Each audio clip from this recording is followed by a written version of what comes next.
안녕하세요. 지난 시간에 우리 아이들 교육과정에서 수 어떻게 배우는지 살펴봤다면 오늘은 도형은 어떻게 배우는지에 대해서 조금 이야기를 해보려고 하거든요. 도형은 조금 호불호가 있는 것 같아요. 어떤 아이들은 굉장히 쉽게 느껴가지고 약간 쉬어가는 단어? 이렇게 느끼는 아이들도 있고, 또 이 부분 어려워하는 아이들은 또 진짜 어려워하기도 하거든요.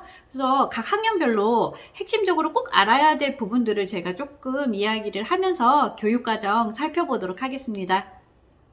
그러면 1학년은 무엇을 배울까요? 수랑 마찬가지로 1학년 때도 도형은 뭐 크게 어렵게 배우는 부분은 없거든요.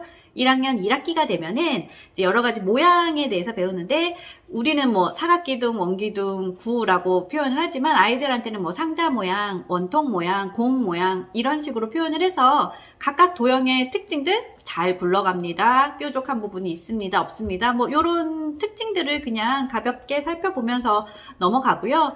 그 다음에 비교하기가 나와요. 긴 것, 짧은 것, 무거운 것, 가벼운 것, 넓은 것, 좁은 것, 양이 많은 것, 적은 것, 이렇게 서로 두 개를 비교할 수 있는 문제들, 그렇게만 할 수 있으면 1학년 1학기는 끝이 나고요. 1학년 2학기가 되면은 여러 가지 모양을 배워요. 사각형, 삼각형, 원 이렇게 되는데, 이제 이거를 뭐 네모, 세모, 원 이렇게 표현을 하겠죠. 그렇게 해서 아이들이 그 각각 도형의 특징들을 배우고, 그 다음에 규칙 찾기가 나오는데, 일정한 패턴에 의해서 다음 것을 예상해 보는 거. 그러니까 뭐 예를 들어서 고양이 두 마리 있고, 그 다음에 강아지 두 마리가 연달아 나왔어요. 그 다음에 네모. 그 다음에 누가 나올 것인가? 고양이 이런 식으로 패턴을 익히거나, 아니면 수 배열표를 보시면 뭐 1, 2, 3, 4 이렇게 쭉 가잖아요. 그랬을 때 세로 방향으로 내려올 때는 1의 자리는 똑같고 10의 자리가 변한다. 10, 뭐 13, 23, 33, 44 이렇게 되거나, 가로로 갈 때는 10의 자리는 똑같은데 1의 자리가 변하는 거겠죠. 뭐 20단이라고 치면 20, 옆으로 갈 때 21, 22, 23, 24 이런 식으로 간다. 이런 수 배열표에서의 변화, 이런 것을 아이들이 익히기만 하면은 1학년은 무난하게 마칠 수 있을 것 같습니다.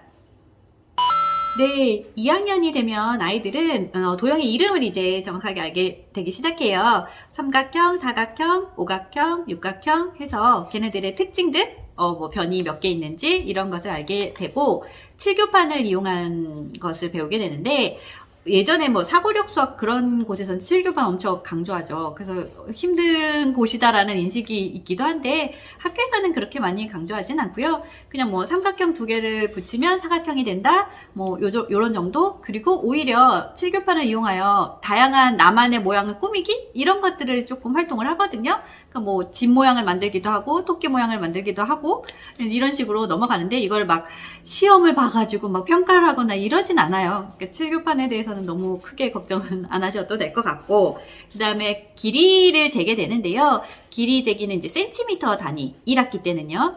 이제 배우는데, 자를 이용해서 이제 모든 것들의 길이를 재어보죠. 센티미터 정도 되는 연필을 재어본다라든가, 뭐 책의 짧은 쪽을 재어본다라든가, 이런 식으로 자를 이용한 길이 재기를 배우고요. 그다음에 분류하기를 배워요. 이때 이제 여러 가지 기준에 의해서 이런 자료들을 분류를 하는 건데, 색깔별로 뭐 빨간색끼리, 파란색끼리 분류해 보기도 하고, 모양별로 동그란 모양, 뭐 세모 모양끼리 분류해 보기도 하고, 뭐 오히려 뭐 탈 것들, 바다에서 탈 수 있는 것들, 뭐 육지에서 탈 수 있는 것들, 뭐 이런 식으로 다양한 주제와 기준에 맞춰서 아이들이 분류만 할 수 있으면 2학년 1학기는 끝이 나고요.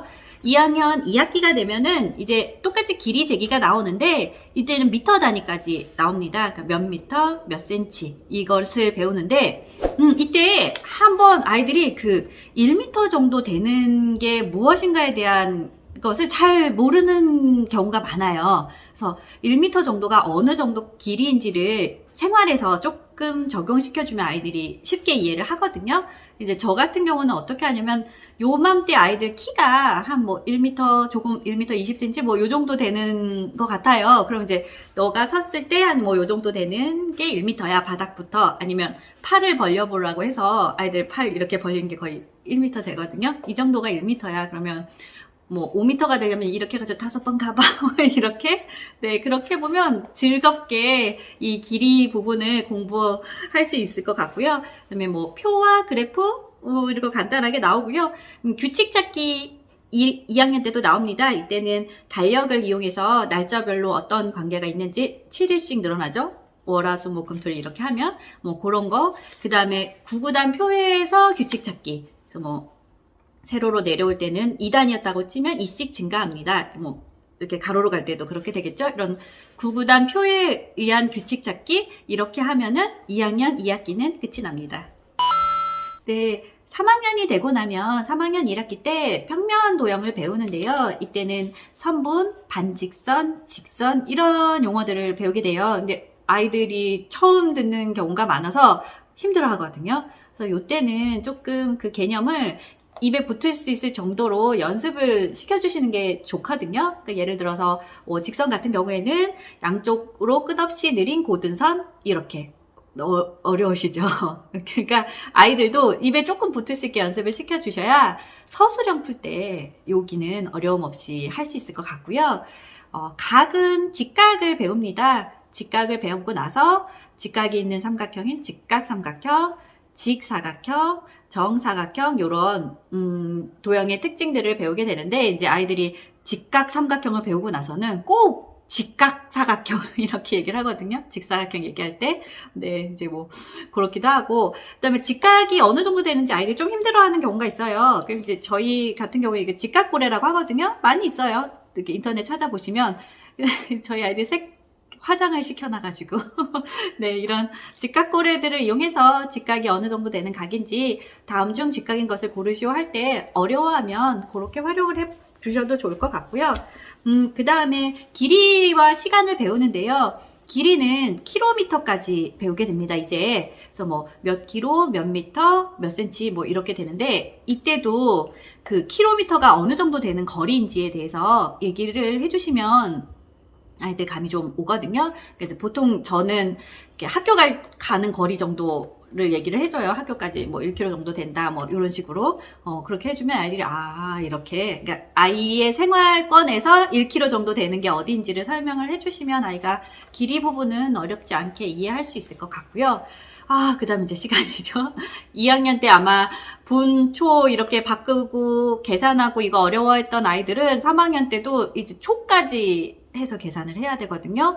그러니까 몇 분을 몇 초로 바꾸고 이런 것들을 시간까지 이제는 60분이 되면 1시간으로 바꿔줘야 되는 이런 부분이 나오니까 여기를 조금 힘들어 하는데 다행인 것은 시간과 시각은 3학년 때 끝이 나기 때문에 여기만 잘 넘기면 아이들이 어렵지 않게 공부할 수 있을 것 같고요.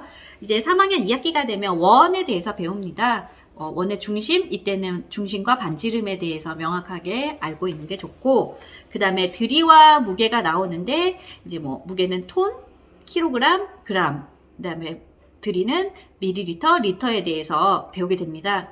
이때도 마찬가지로 생활에서 어느 정도가 무게가 되는지, 킬로그램까지는 아이들 몸무게로 보통 설명을 많이 하고요. 톤은 그거보다 아주 무거운 거, 뭐, 코끼리라든지, 그렇게 보통 문제집에서 많이 나오니까 아이들한테 감을 느낄 수 있도록 해주시면 좋고, 밀리리터도 어느 정도가 밀리리터고 어느 게 리터 정도 되는지 제일 많이 쓰는 게 콜라죠. 뭐 아이들 1.5리터 콜라 이게 리터고, 우유 학교에서 먹는 우유는 밀리리터고, 뭐 요렇게 그러니까 제가 보면 이 단원을 어려워하는 친구들은 요런 이게 센스라고 해야 되나요? 생활의 센스? 요런 것을 많이 접해보지 못한 친구들은 요 단원이 너무 어렵고, 뭐 평상시에 킬로그램, 뭐 밀리리터가 어느 정도 되는지 감각이 있는 친구들은 여기는 뭐 그냥 쉽게 넘어가는 단원이 되더라고요. 그러니까 집에서 3학년 친구들이 있다면 요 감각 1kg가 어느 정도 되고 1kg은 어느 정도 무게이고 요거를 생활에서 조금 익힐 수 있도록 도움을 주시면 3학년 때 아이들이 어려움 없이 공부를 할 수 있을 것 같습니다. 네, 4학년이 되면 1학기 때 각에 대해서 배우거든요. 3학년 때는 직각까지 배웠으면 이제 4학년 때는 90도보다 작은 얘가 90도보다 큰 둔각에 대해서 배우게 되고요. 사각형의 총합이 360도가 되고 삼각형의 총합은 180도가 된다라는 것을 배웁니다. 그러고 나서 각의 합과 차를 하는데 이때 아이들이 힘들어하는 게 어디 부분이냐면 사각형 360에서 빼고 더하고 해야 되잖아요. 그렇게 연산 연습이 조금 안 되어 있는 친구들은 요때 그 계산하는 것을 조금 힘들어 하거든요. 그러니까 연습을 조금 많이 시켜주시면 좋고요. 그 다음에 평면 도형의 이동이죠. 밀기, 돌리기, 뒤집기 이런 부분을 많이 아이들이 힘들어 하는데 다행인 것은 4학년 1학기 때 나오고 더 이상 단원이 나오지 않거든요. 그러니까 요때만 좀 어떻게 잘 넘어가면 더 이상 아이들을 힘들게 하진 않으니까 괜찮은데 여기가 쉽게 되는 애들은 쉽게 돼요. 공간 지각 능력이 있는 아이들은 그냥 뭐 쑥쑥 알아서 하기도 하는데 대부분은 많이 어려워하거든요. 그래서 저는 어떻게 하냐면 시중에 가면 요런 투명 포스트잇이에요. 이렇게 비쳐요. 유튜브 같네. 네, 이렇게 비치는 투명 포스트잇이 있어서 요거 사다가 그냥 직접 대고 그린 다음에 돌려보고 뒤집어보고 이렇게 직접 해봐야지 아이들이 늘거든요. 그렇게 해주시면 도형 단어는 조금 쉽게 넘어가지 않을까 생각하고요. 그 다음에 막대 그래프 뭐 여기는 쉽게 하고 규칙 찾기도 나옵니다. 여기서는 뭐 다양한 수를 이용한 계산식을 이용한 규칙 찾기가 나오는데 이때 뭐 9999 되게 하는 뭐 이런 거 그러니까 예를 들어서 11 곱하기 11은 121이라면 111 곱하기 111은 1, 2, 3, 2, 1 뭐 이런 식으로 패턴이 생기게끔 나오는 것을 배우는데 어려워하는 친구들은 어려워하고 또 여기를 그게 재밌는 친구들은 또 되게 재밌어하는 단원이긴 합니다. 그렇게 1학기를 마치고요. 이제 2학기가 되면 삼각형에 대해서 배우는데 우리가 예각, 둔각 배웠으니까 이제 2학기 때는 예각 삼각형, 둔각 삼각형에 대해서 배우고요. 그 다음에 이제 사각형이 나오는데 여기를 좀 많이 어려워해요. 일단 평행, 수직 이걸 배우고 맨날 물어요. 평행이 뭐죠? 수직이 뭐죠? 이렇게 물어보는데 평행, 수직 그리고 사다리꼴, 평행사변형, 마름모 이런 사각형들의 특징 그리고 어떤 아이를 평행사변형이라고 하는지 이런 거 용어를 명확하게 아이가 알고 있어야 돼요.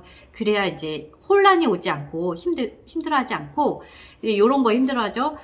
정사각형은 직사각형이라고 해도 되지만 직사각형은 정사각형이라고 하면 안 된다. 뭐 이런 것들 이제 문제를 통해서 이렇게 아이들이 많이 어려워하는 부분은 조금 많이 연습을 시켜주시면 좋을 것 같고 그 다음에 이어서 사각형과 이어서 뒷단원에 다각형이 나와요. 다각형은 아이들이 이제 대각선에 대해서 배워야 되거든요. 칠각형의 대각선은 모두 몇 개인지 뭐 이런 것들을 배우게 되고 모양 채워 넣는 거 이런 것들 하는데 이게 사각형과 연결지어서 같이 배우게 되기 때문에 아이들 외울 게 많아서 참 힘들어해요. 근데 여기가 좀 중요한 이유가 뭐냐면 중학교 2학년 때 2학년 2학기 때랑 연결이 많이 돼요. 그래서 아이들이 이때 조금 정확하게 해놔야 중학교 갔을 때 어렵지 않거든요. 그러니까 여기 조금 정확하게 할 수 있도록 연습을 시켜주시면 이제 4학년 도형은 마무리가 됩니다.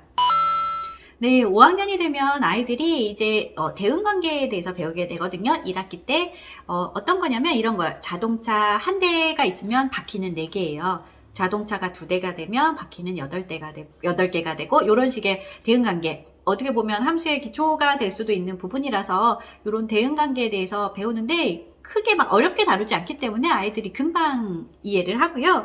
이제 어려운 건 뭐냐면 다각형의 둘레와 넓이 부분입니다. 그 사다리꼴 넓이 아이들 맨날 중학생들도 아직도 물어보는데 여기 부분을 조금 어려워해요. 왜냐면 공식을 조금 암기를 해야 되니까. 그래서 뭐 사다리꼴 넓이, 평행사변형 넓이, 마름모 넓이, 삼각형 넓이 이런 거 공식 꼭 암기할 수 있도록 하고 근데 공식뿐만 아니라 중요하게 여기는 게 뭐냐면 요즘은 학교에서 그런 공식이 왜 나오는지 그리고 꼭 그 방법 말고도 다른 방법으로 넓이를 구할 수 없는지 이렇게 다양한 방법의 넓이 구하기 이런 것들을 조금 강조를 하고 있거든요. 그런 것도 아이들 문제를 통해서 보면서 꼭 공식이 아니라도 이렇게도 풀 수 있구나 라는 것을 좀 공부할 수 있도록 해주시면 도움이 될 것 같습니다. 그러면서 자연스럽게 넓이 단위도 배우겠죠. 제곱센티미터, 제곱미터, 제곱킬로미터 할 때 마찬가지로 이게 어느 정도 넓이가 되는지에 대한 개념을 생활에서 느낄 수 있도록 해주시는 게 가장 좋아요. 애들이 제일 힘들어하는 게 제곱미터랑 제곱킬로미터랑 어느 정도 차이가 되는지 저한테 매일 물어보거든요. 그래서 제곱킬로미터는 엄청 큰 거라고, 막 서울시, 뭐 경기도, 뭐 이런 거, 경기도 넓이 뭐 이런 거라고 이제 얘기를 하고, 제곱미터 정도 되는 경우는 뭐 교실의 넓이나 뭐 요 정도가 된다라는 것을 방 정도나 뭐 이렇게 생활에서 알 수 있게끔 설명을 해주시면 도움이 많이 될 것 같습니다.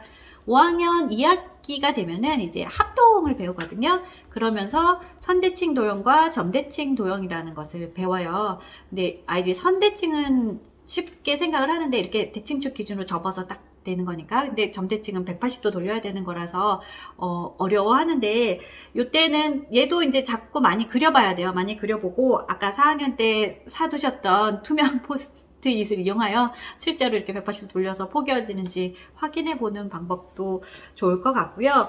그 다음에 직육면체와 정육면체에 대한 특징들, 그런 것들을 나오는데, 이때 아이들이 힘들어하는 게 전개도예요. 접었을 때 뭐 여기 선분과 만나는 선분을 찾아라, 막 이런 부분이 나왔을 때 굉장히 힘들어하는데, 구체물을 통해서 진짜 해주는 방법밖에 없거든요. 저 같은 경우에 뭐 이런 거 이용해서 이렇게 접어보라고 한다라든지, 집에 아마 다들 이런 거 있으실 거예요. 그렇게 하든가, 아니면 뭐 인터넷에 보면 자료들이 많이 있어요. 전개도. 그런 자료들 이렇게 가져다가 직접 오려서 만들어 보게끔 시켜주시면 도움이 많이 될 수 있을 것 같습니다.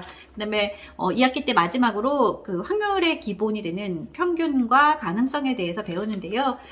요때는 이제 평균 힘들어하는 경우는 자료들을 다 더해서 나눠야 되니까, 그거 이렇게 연산이 정확하지 않으면 거기서 또 오답이 나와서 힘들어하고, 너무 여러 개를 다 더해야 되니까. 그리고 이제 가능성은 뭐 우리가 생각하는 그렇게 어려운 확률 그게 아니고, 그냥 뭐 가능성이 반반이다, 불가능하다, 확실하다, 요 정도만 배우기 때문에 크게 확률이라고 어려워하실 필요는 없고요.